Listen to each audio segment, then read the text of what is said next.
नमस्कार, सर्वांचं स्वागत आहे. आज आपण एका खूपच खास पुस्तकातील ज्ञानावर बोलणार आहोत. लेखक आहेत पंडित श्रीराम शर्मा आचार्य आणि त्यांच्या हिंदी पुस्तकाचं नाव आहे संयमी रहे बहुत दिन जिये. याचंच मराठी रूपांतर म्हणजे संयमी रहा दीर्घायुष्यी व्हा. हे पुस्तक आपल्याला एक लांब, निरोगी आणि शिस्तबद्ध आयुष्य कसे जगायचं याचं मार्गदर्शन करतं. चला तर मग यातील गहन ज्ञान सोप्या भाषेत समजून घेऊया. तर या पुस्तकाची सुरुवातच एका वैश्विक नियमाने होते. तो नियम आहे, हे संपूर्ण विश्व, हे ब्रह्मांड एका व्यवस्थेत, एका शिस्तीत बांधलेलं आहे. तुम्ही बघा, सूर्य, चंद्र, पृथ्वी, निसर्गातला प्रत्येक घटक एका कठोर आणि अटळ शिस्तीचं पालन करतो. कुणीही आपला नियम मोडत नाही. या विवेचनात आपण 6 महत्त्वाच्या टप्प्यांवर बोलणार आहोत. निसर्गाच्या नियमांपासून सुरुवात करून आपल्या रोजच्या जीवनातल्या व्यावहारिक उपायांपर्यंत आपण सगळं काही जाणून घेणार आहोत. तर आपला पहिला मुद्दा आहे निसर्गाचा अतूट नियम, म्हणजेच वैश्विक व्यवस्थेशी जुळवून घेणं. बघा, निसर्गात जसे नियम आहेत तसेच काही नियम माणसालाही लागू होतात, आणि जेव्हा आपण हे नियम मोडतो तेव्हा त्याचे परिणाम आपल्याला भोगावेच लागतात. हे बघा, किती सोपं आहे. निसर्गात सूर्य, पृथ्वी सगळ्या आपापल्या ठरलेल्या मार्गावर चालतात. त्यामुळे सगळीकडे एक सुसंवाद, एक व्यवस्था दिसते. पण माणूस काय करतो? तो अनेकदा नैसर्गिक नियम मोडतो. म्हणजे चुकीचा आहार घेतो, चुकीची जीवनशैली जगतो, आणि मग काय होतं? आजारपण, अपयश आणि दुःख हेच वाट्याला येतं. ठीक आहे, मग निसर्गाचे नियम तर कळले, पण ते पाळण्यासाठी सगळ्यात आधी काय जिंकायला हवं? तर आपली इंद्रिय. ही इंद्रिय म्हणजे आपल्या मनाची प्रवेशद्वार आहेत, ज्यातून बाहेरचं जग आपल्या आतमध्ये शिरतं. आपली 5 इंद्रिय आहेत: डोळे, नाक, कान, जीभ आणि जननेंद्रिय. पुस्तकात सांगितलं आहे की या सगळ्यांवर नियंत्रण मिळवणं गरजेचं आहे. पण त्यातल्या त्यात 2 इंद्रिय अशी आहेत ज्यांना काबू ठेवणं सगळ्यात कठीण काम आहे. ती 2 इंद्रिया म्हणजे आपली जीभ आणि जननेंद्रिय. आता असं का?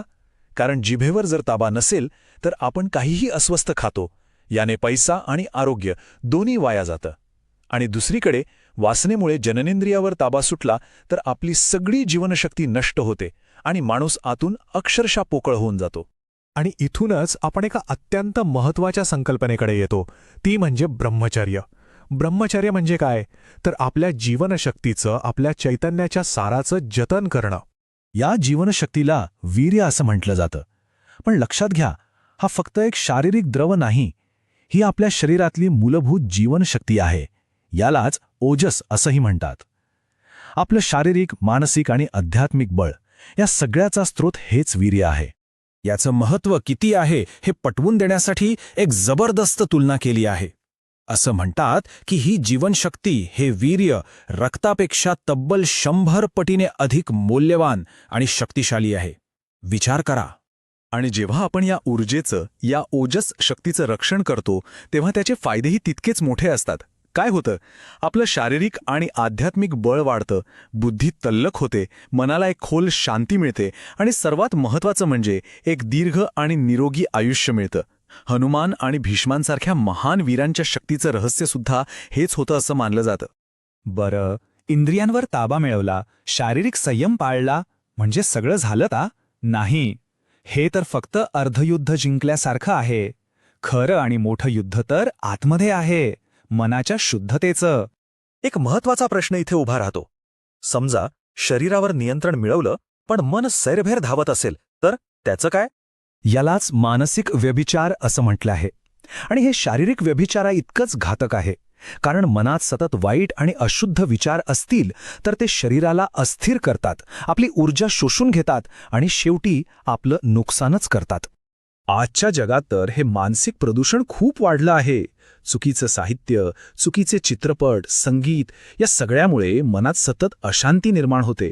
आपलं चारित्र्य ढासळतं. आणि हा परिणाम फक्त एका व्यक्तीवर नाही तर संपूर्ण समाजावर होतो.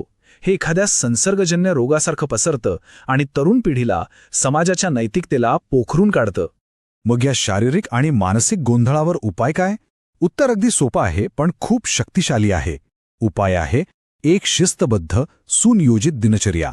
म्हणजेच आपल्या दिवसाची योग्य रचना करणं. एक साधं उदाहरण घेऊया. आपण घड्याळाला नियमित चावी देतो, कपड्यांची नीट घडी घालून ठेवतो. म्हणजे निर्जीव वस्तूंशीही आपण किती काळजी घेतो, बरोबर?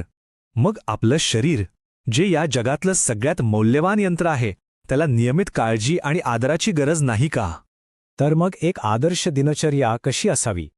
सुरुवात व्हायला पाहिजे ब्रह्ममुहूर्तावर, म्हणजे सूर्योदयाच्या आधी.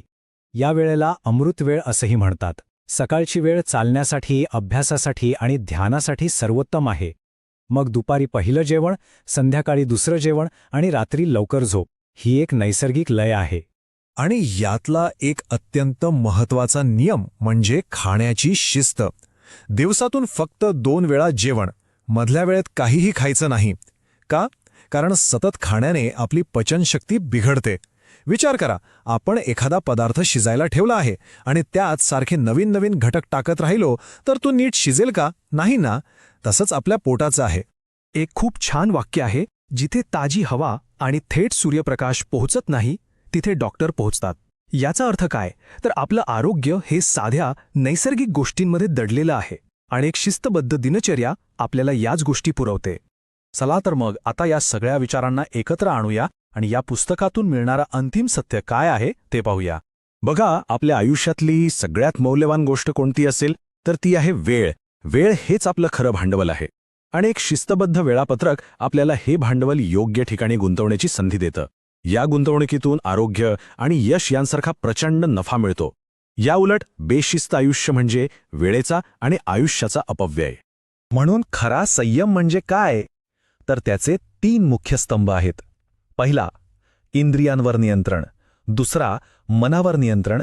आणि तिसरा, वेळेवर नियंत्रण. या तिन्ही गोष्टींवर ज्याने प्रभुत्व मिळवलं तोच खरा संयमी. आणि याचबरोबर आपण या विवेचनाच्या सारापर्यंत पोचलो आहोत. तो सार काय आहे? तर केवळ आत्मनियंत्रणच सौभाग्य आणि अविनाशी आरोग्याचा मार्ग मोकळा करतो. जेव्हा आपण आत्मनियंत्रण शिकतो तेव्हा आपण केवळ दीर्घायुषी होत नाही, तर एक यशस्वी, समाधानी आणि खऱ्या अर्थाने आनंदी जीवन जगतो. हाच या पुस्तकाचा अंतिम आणि सर्वात महत्त्वाचा संदेश